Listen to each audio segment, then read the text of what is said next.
Globalization, the making of a global world, has a long history driven by trade, migration, and the movement of capital.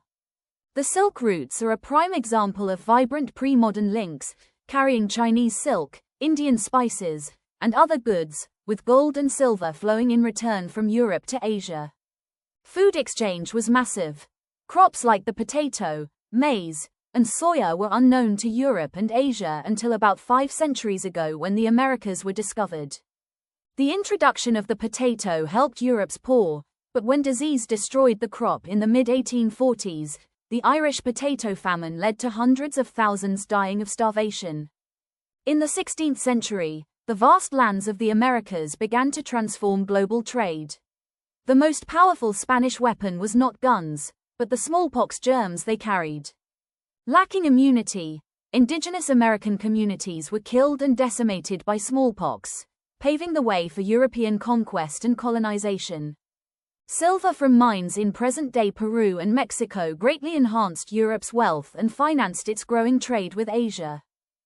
By the 18th century, plantations in America worked by slaves captured in Africa were growing sugar and cotton for European markets. The 19th century saw 3 interconnected flows shape the world economy: trade in goods, labor migration for employment, and the movement of capital for investment. Population growth in Britain increased food demand. Industrialists forced the abolition of the Corn Laws, allowing cheap imports and leaving British land uncultivated. To meet British demand, lands in America, Russia, and Australia were cleared for food production. Nearly 50 million people emigrated from Europe to America and Australia in the 19th century. Technological advances accelerated trade. The invention of refrigerated ships in the 1870s enabled the transport of frozen meat, lowering prices, varying the European diet, and supporting social peace. Late 19th century colonialism produced painful economic, social, and ecological changes. In 1885, European powers met in Berlin to complete the carving up of Africa. The Rinderpest cattle plague arrived in the late 1880s, killing 90% of the cattle. The loss of livestock was monopolized by Europeans to force Africans into wage labor in mines and plantations. The system of indentured labor saw hundreds of thousands of Indians migrate to the Caribbean, Mauritius, and Fiji.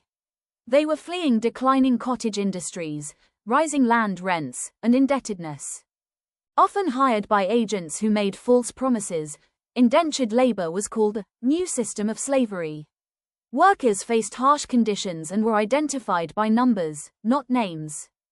Workers developed new forms of self-expression, leading to cultural fusion, like the Hosi Carnival and chutney music in the Caribbean.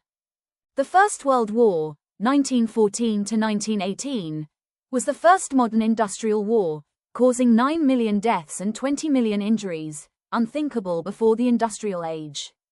The war restructured industries and transformed the US from an international debtor to a major international creditor. Britain, burdened with huge external debts, struggled to regain dominance. The US recovered quickly, marked by mass production pioneered by Henry Ford, whose assembly line produced cars much faster and cheaper. Mass production and higher wages led to mass consumption. Goods like cars and appliances were purchased widely through hire purchase, credit, installments, fueling US prosperity. The Great Depression began around 1929. Causes included agricultural overproduction and the withdrawal of US overseas loans, which were slashed from over $1 billion in 1928 to a quarter of that a year later. The crisis caused catastrophic declines.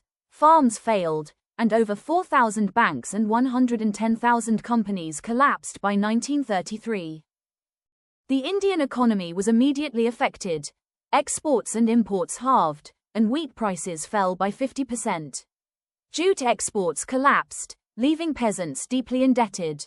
After World War II, the goal of post-war reconstruction was full employment and stability. The Bretton Woods Conference, 1944, established the IMF and World Bank to manage the global system.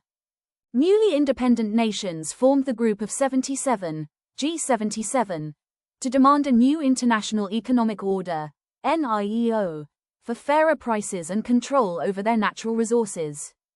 U.S. finances weakened, leading to the collapse of the fixed exchange rate system in the mid-1970s.